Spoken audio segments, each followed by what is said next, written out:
Welcome to Treknicity, a Star Trek podcast where we fire the Fruiton torpedoes and make us go that way. Or perhaps that way. I'm Lars. And I'm Patrick, and my room is under construction. And I'm lodged somewhere between Rigel 7 and the Hour of the Wolf. And if you can guess where the latter comes from, you know what podcast I'm listening to. Anyway.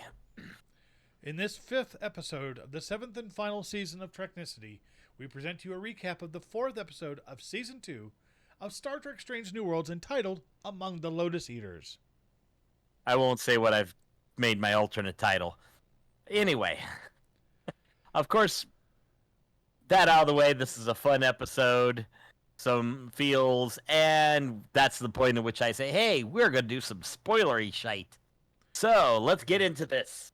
All right. So we start with Pike and Patel doing a little bit of, actually, I should say the previously on is a whole potpourri of things, and none of it makes sense, but it will make sense as we go along. We start the actual episode, though, with Pike and Patel trying to get some alone time aboard in Pike's quarters. They keep getting interrupted, and, of course, the worst part is that Pike kind of blows off Patel in the relationship a little bit after she gets a call from the Vulcan asshole Pasalk. Yes, I'm going to call him the Vulcan asshole Pasalk from here on out, because apparently he's not happy with her over some little court case they lost or something. Indeed. Either way, it's not a good day for Pike. Yeah, and that sends their relationship to be a little go south because, again, he feels like she's being punished for her support of him because, again, the loss of said court case where Commander Chin Riley was exonerated and welcomed back to Starfleet. And because Pasalk's an asshole. Yes. So the Enterprise heads back to Rigel 7, and this is actually a piece that we get from the original Star Trek pilot, The Cage, where they basically had a disastrous landing party where 3 people died, Spock and several others were seriously wounded. And we get to see those 3 crewmen that were absolutely definitely killed. No spoilers on that. Yeah, spoiler, we know. But the problem is they got some video footage. They got some pictures because they were looking at it. And, hey, there's a big Starfleet Delta symbol in there. Looks like it's a Prime Directive cleanup mission. The roll credits. Yep. Nothing to add on that one? No, I mean you hit all the nails on the head. Yeah. Sorry, you hit the nail on the head on that one. Okay. So anybody's watching this episode, I wrote the bulk of the summary notes here. So I'm kind of like I want to jump in there a little bit and say some stuff, but I've said most of it because I wrote most of it. But I will jump in there and kind of, I want to add a few clarifying points or just my point of view. So we get back from the credits, and Ortegas is getting ready because she gets to fly a shuttle and go on an away mission, or not really, because although she kind of blames Spock for having some data that requires her to stay aboard the ship and make course corrections, it's really because Pike needs La'an and Mbenga because they can punch people real good. Yeah, that's because guess what? Go ahead. No, I was gonna say you're right because it's just those guys have been proven to be badasses. Specifically, I think when we saw them in the first episode of the new second season, the Broken Circle, where they take some like adrenaline or something like that, or some super soldiers. That's Mbenga and Chapel, but fair enough. But also, I'll say, and Mbenga does that thing there, but also like in the last episode when La'an is kind of doing her thing and she's doing some sparring exercises with Mbenga. Those, I mean, they were going hammer and tongue at each other, and yeah, they kick ass. Yeah. So Yeah. Also, they have a slight problem because this is we got to clean up from the Prime Directive. Pike doesn't want make sure they don't have anything that can contaminate things further, which means no phasers or fun stuff that can save your ass easy. So they get to the surface. They're looking over this equipment. And Lon kind of gets some tinnitus going. She gets a little spaced out. And 6 hours later, they're walking. They're 6 hours away from the shuttle. It's like, uh-oh. So they get there and spot that apparently they have some energy weapons, maybe phasers, maybe something else. We're not sure. But of course they meet this, and this was the exclusive clip from I can't remember the thing with Will Wheaton. Oh, the Ready Room. In Ready Room, yes.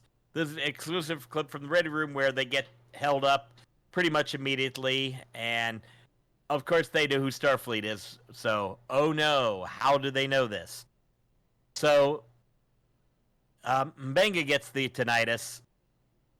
He gets disoriented, and suddenly they're magically in the throne room of the palace they were looking to assault. Where they find... Yes, this is where they're they are presented by one High Lord Zacharias, formerly Yeoman Zach Nguyen from the previous away mission, who had been presumed KIX. He is presumed. Yes, he ain't dead. Oh he shit! He is the leader of the indigenous race, the Kalar, and he basically says, you're gonna lose all your memories, and yep, he's super pissed off that they left him behind, and like any story that basically talks about, like, this is the abandonment issues type of character. We saw that in Khan, in Wrath of Khan, because in the only movie Khan appeared in ever. He explains he got upset because they took off and left him, never came back to check on him. Well, same thing. That used to be a common theme, doesn't it? I mean, I think Lower Decks commented on the fact that, they just kind of go, those old scientists show up, they do shit, then they leave, and nobody comes back. Picard does the same damn thing. It's like, hey, we just did a first contact mission. Bye. Peace out, Holmes. But how you get Landru back in charge and shit.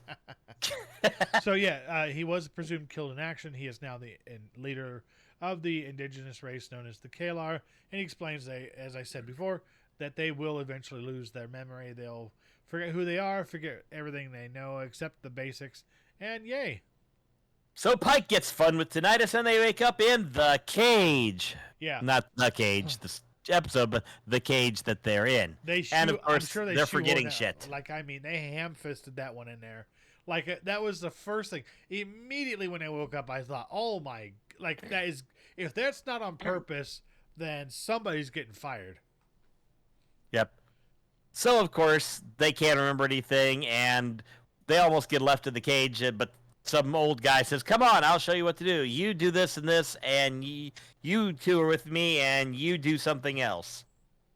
So, and apparently he can't remember anything, and he kind of tells them that the Picards in the palace sleep, they have something called the forgetting, where every night they forget, and then they never remember anything, but they remember emotions, feelings, and they remember how to do stuff.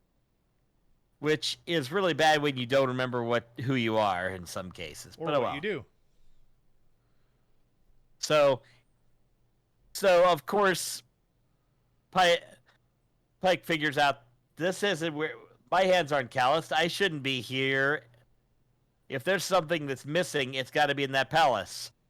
So he decides to start a fight. He knocks down one guard. The other one comes at him. Lon steps in and gets sliced. So apparently she's forgotten how to fight. Temporarily. Enough that she got sliced and gets... So Mbenga rushes over, and he remembers enough to remember he's a doctor, but he doesn't remember who he is or how to really do anything. So they haul on off to the hut where unknown where old guy lives, and he shows him the totem that he looks at every morning so he can remember some stuff. And it tells a story about how there's one bunch lives in the palace and all the others who forget their stuff. So, darn. But that's the thing is the whole point is that, well, and here's the thing. I mean, this is going to be kind of a back and forth discussion, but here's the thing. This whole episode is about figuring out what is most important to you when you lose it. Like, you don't, it's the whole thing. You don't know what you have until it's gone. And that is the overarching theme of the entire episode, especially when Pike and Patel, Captain Patel, split at the beginning of the episode. It's like this is a whole journey for Pike. I mean, if you haven't noticed, and this, I'm gonna kind of go out on a limb here and say this is probably one of the two best episodes so far of this season for me, and largely it's because not only is it full of feels, but we are seeing an enormous amount of personal development for Pike, for a character that has been criminally underdeveloped for the better part of 50 plus years. Well, to be fair, they shelved him after the pilot, brought it back just to be in the beepy chair, and reuse old footage. But to be fair, and then put him on the shelf till this show. They only shelved the character because Jeffrey Hunter wanted far too much money to do a second sequel or to do a second pilot. Well, he doesn't have Anson Mount's hair, so that's a good thing. Yeah, well, I mean, the only person's hair that can rival Anson Mount's is Johnny Bravo. Yeah. So that's animated hair, so of course it's going to win by default. Right. But again, I mean, we've seen Pike in the instances. Of course, we saw him in The Cage. We saw the character in the two-part Menagerie episode of the original series, not played by Jeffrey Hunter, because I think by then actually Jeffrey Hunter had died. And then the next time we see Pike as a character is we saw him in the Star Trek movie. Well, sorry, the first Abrams-verse movie. And that was the last we saw of him. Right. Because there was no other movies with him in it. Until Strange Discovery. Discovery when Anson Mount first appears as Pike. And even then, like, so I gotta watch that for that reason. Well, then you could go straight into the second season. They go back to Talos 4. They go to the Klingon. I can't remember what is it called. The Klingon monastery planet, where he sees himself become Captain Melty Face. Yeah, I'll remember it eventually. Wait a minute, they went back to Talos 4. Was he still not used to women on the bridge? Well, here's the thing, yeah. This is the whole thing, is that episode. They retconned that shit out real quick. Yeah, Discovery, the episode Discovery where they go back, that was probably one of my biggest mouth foaming moments of season 2 of Discovery, because it's like, oh, hey, you guys forgot the whole General Order 7, that says if you go to Talos 4, it's the only crime left on the books that carries the death penalty. That would have probably been scrapped now. They probably just scrapped that because that was just, that didn't work right. But it was still, they even mention it. They mention it, I believe, in that episode. So, regardless, this is, it's... So let's get back to the Enterprise. Uhura starts doing the fun with tinnitus, and she goes, they scan her, and it's like, this isn't good. As long as it's just her, we're okay. And then Chapel gets a bunch of other reports, and after asking Uhura if it might have been something she ate, and it was she had oatmeal, and Uhura correctly diagnosis definitely wasn't the oatmeal. So yeah, they decide, and I'll just kind of figure this out. They eventually decide we got to get out of this sector, and we got to get away from this radiation. It's going to get bad. So let's see here. I already got that. Okay, so did he even mean? Okay. So Ortega, sorry, we got on a side discussion. I realized I covered a whole lot of this. So ultimately, it ends up with Ortegas and Spock on the bridge, and flying through the asteroids and getting hit with the radiation. They forget who they are. Ortegas panics and ends up in her quarters. Ultimately, she starts to panic and starts talking to the computer, and the computer tells her she's the one who flies the ship. I think that was a good example of how the modern technology in Star Trek period can be used to help them in situations exactly like this. Like, oh, I forgot who I'm on, and there's literally an AI there who's like, oh, you're Lieutenant Erica Ortegas. You're the Alpha Shift pilot. Oh, and I'm Erica Ortegas, and I fly the ship. I'm telling you, like, that was probably the most badass line of the entire episode. She gets on the bridge. She gets back on the bridge, sits down at her station's like, oh, yep, I know. Starts flying the ship, does the really cool thing that we saw in the trailer where she uses the phasers to cut hole and blast through. I mean, it's really cool. And that gets them out off the planet. Meanwhile, on the planet, I'm just going to go through the rest of the events there because it kind of gets fun. So because they know that Lon's going to die if they don't get some help, and the only way they can do that is they can get Mbenga's memories back so that he can remember how to be a doctor. They go to the palace, which apparently has a box where their memories are kept. Turns out the palace is kind of the box. So they go to the palace. They get in a shootout. Pike Tinnitus is out for a moment, and in the process, the other good fighter, Mbenga, gets shot after he takes one guard out. So he's left there to keep shooting while Pike goes in to get Zach the dipshit. So Pike busts in. Of course he's the better shot. He manages to get up and basically just beat the shit out of Zach. Eventually, then, just before he kills him, he gets his memories back, because apparently if you stay in the palace long enough, you remember shit. So ultimately they find equipment, they patch up Lon, they take Zach and all that stuff, and they're ready to go off the planet. So before we get to the final scene, anything else you want to add to all that? No, I think you covered it. You've covered it. I will say a couple things. The old guy gets to remember his family, and he's all weepy.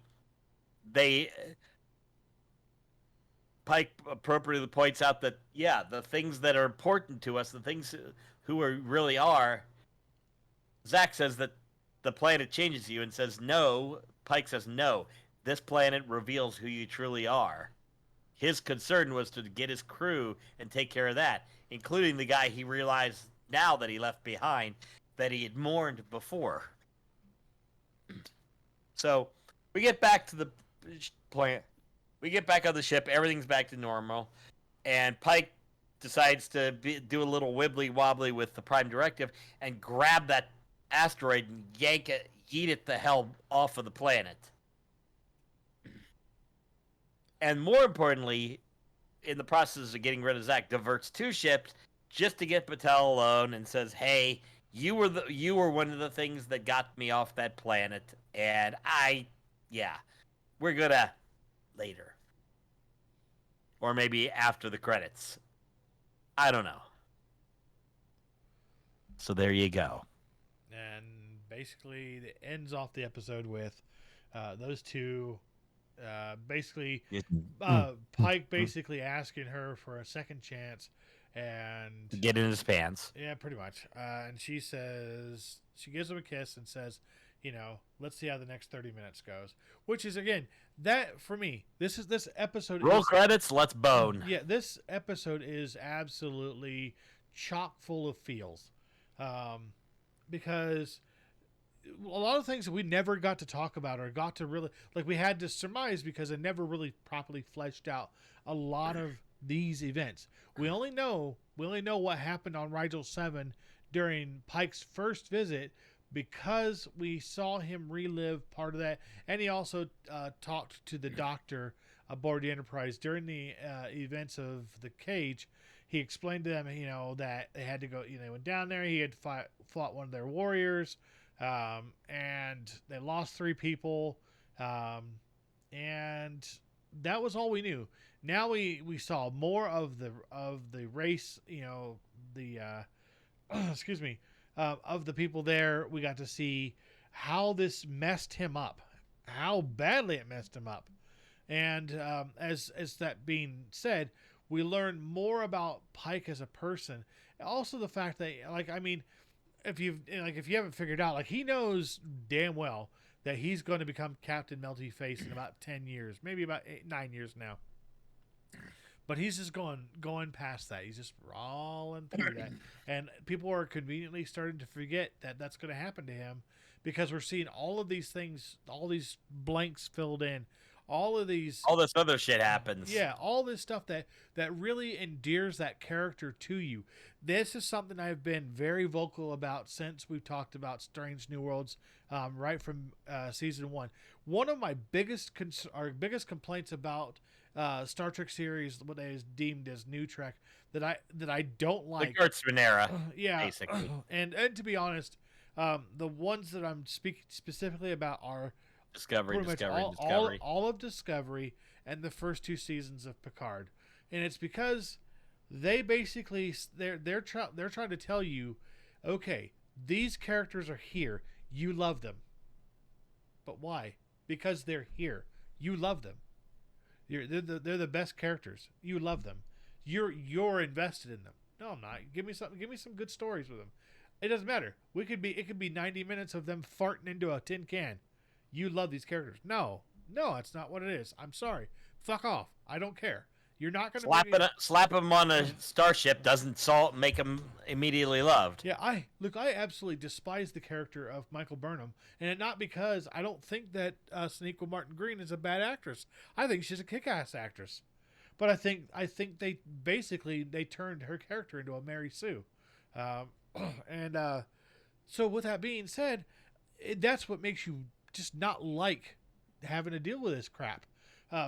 The difference is when they did Strange New Worlds, they portray these characters in such a way that you could not help but be endeared by them. We also get episodes where we just have character studies and we get to see them going through shit rather than, oh shit, everything is coming to an end, we gotta panic and we gotta hurry through because we only have 20 episodes, we only have 12 episodes, or I don't even know how long the seasons are, but we gotta cram all this story into this little bit and we don't even have time to spend time with characters. Well, look at it this way. You look at these season-long arc shows like Discovery, and there's so little time to get really up close and personal with a lot of these characters, and you just by the time it's done, you're just well, they spent so much time on it being about the plot and how these characters fit in, instead of the characters and how the plot wraps around them. So the thing is, I love the characters in this show because one, they're real. Erica Ortega is a phenomenal character because she is relatable. I mean, absolutely. The whole line from back in first season, it's what is it? First date or third date, and he's like, blind date, proceeding with caution. Understood. Again, you just get that humor. You get that, you get the relationship between the two characters without them having to do very much of anything. And mind you, we only have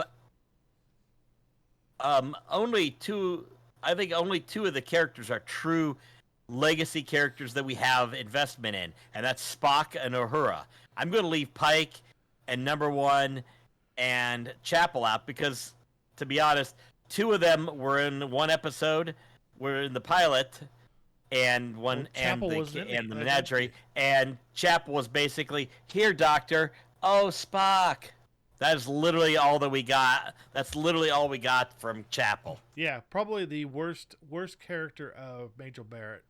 Yeah, she just wasn't there was just nothing really there other than her to hand stuff to the Doctor and swoon. Pretty much, yeah, and to have a bowl of plum egg soup thrown at her by horny Spock. Yeah, and we like horny Spock. Yeah. So we made I made a list of like 7 different talking points here, and we've kind of. I don't think we need to even go through this shit. No, we've except bounced. except for I'm going to bring back Ortegas again because she flies the ship, and she was underutilized in season 1, and she got a little bit more to do this last episode. I want to see an Ortegas episode. Oh yeah, there's got to really be. Hopefully, when there is one in this episode, this season, we don't know yet. We'll. I mean, we've still got. What do we still got? Two more episodes that we have advanced viewing for. 6, and so 6 more episodes total. We know we can eliminate one of those is the season finale. We can eliminate that, so that leaves 5. One of them is going to be the crossover. So there are 4 episodes where we're hoping one of those will be an Ortegas focused one. Yeah, I mean they've done one for Uhura, they've done one for La'an. I mean last episode was La'an's very highly focused on that character and what makes her tick. They did that by sticking Kirk in there. They made Kirk the supporting character. I love it. Exactly.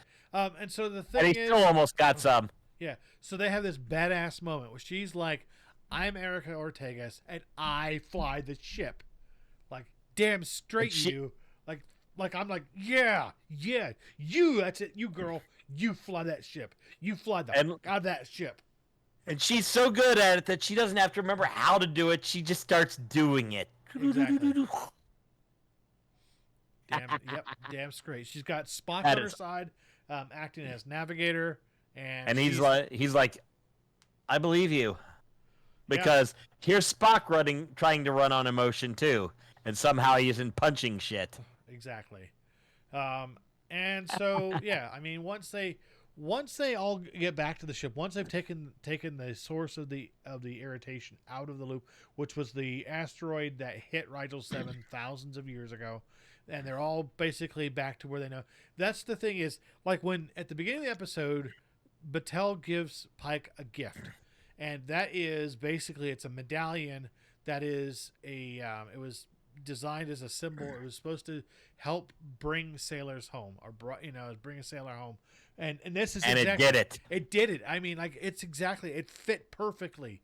I know it's a scripted story, so don't give me crap about that when we planned it that way. Of course they planned it that way, but the whole thing is it makes sense and it makes you feel the feels.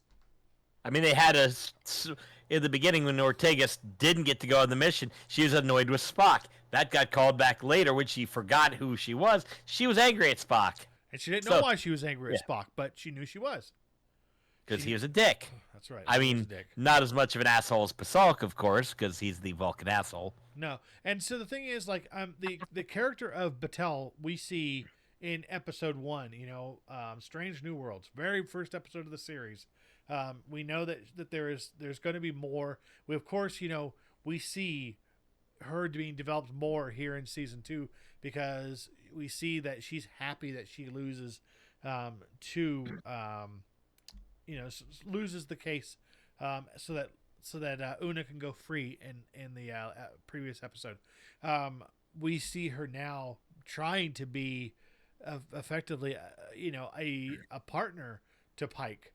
But she has her own career, so they realize this is almost like we're seeing another side of like the Spock and T'Pring relationship where they always have to compromise because they have their own careers, they have their own obligations and their own things they've got to do.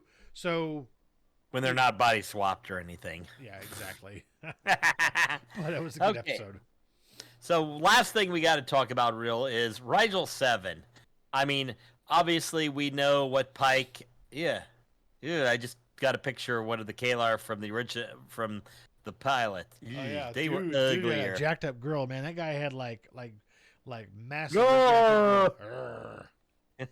Yeah, they made. I mean, they were doing. That's some '60s primitive. Oh yeah, absolutely. Okay, so things because I pulled up because I wanted to double check your facts on Rigel 7 and make sure everything fit, and yeah, everything that appeared in the cage was definitely covered. But there's some other things. There's a song "Moon Over Rigel 7," which we're going to count as not canon because Kirk proposes singing it around the campfire in Star Trek V.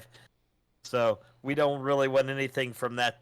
We don't want anything from that show, from that movie, to ever come into Strange New Worlds. Hang on. I'll back that up for a second. You say it's like you don't want it to, like it's not canon because I'm making a Cybok joke. Yeah. We're pretending it's not canon. Well, actually, I want to pretend that it's canon because my thought is like basically I imagine the Enterprise flying by and basically Kirk doing a pressed ham on a portal as they fly past. Okay. That's the Moon Over Rigel 7. Okay, so some more facts. Board in TNG episode The Chase, one of the crew, Lieutenant Robert Blackman, one of the crew members aboard the D, was apparently from this born on this non-Federation planet. A Cobiad, I can't.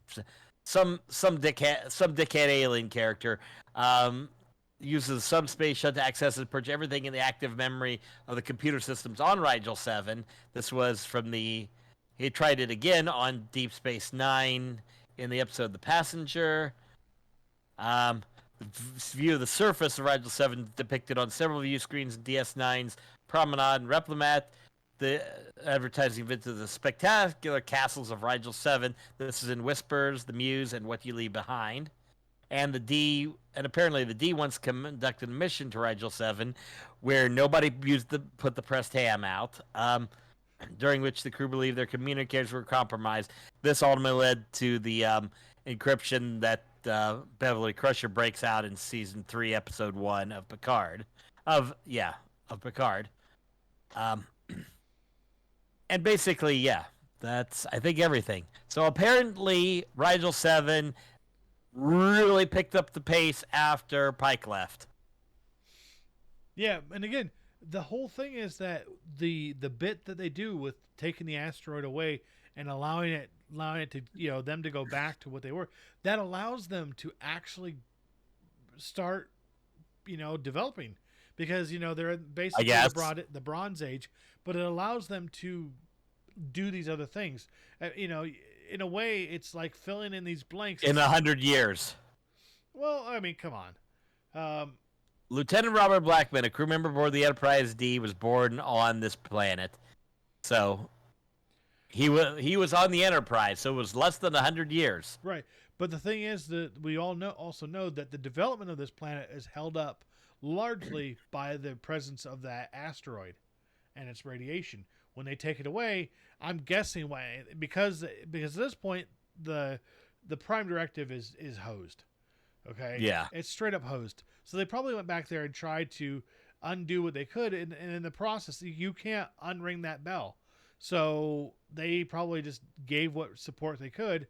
And look, yeah, are there missing pieces? Are there bits that don't quite make sense? Yeah.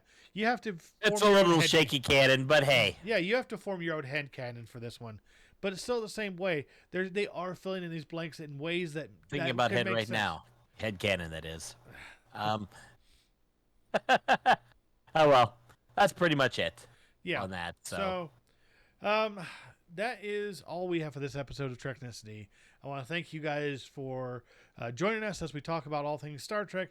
Please be sure to check us out on our wonderful socials listed above, and check out the last 9 years of Red Shirt Geeks content over at redshirtgeeks.tv. 9 years.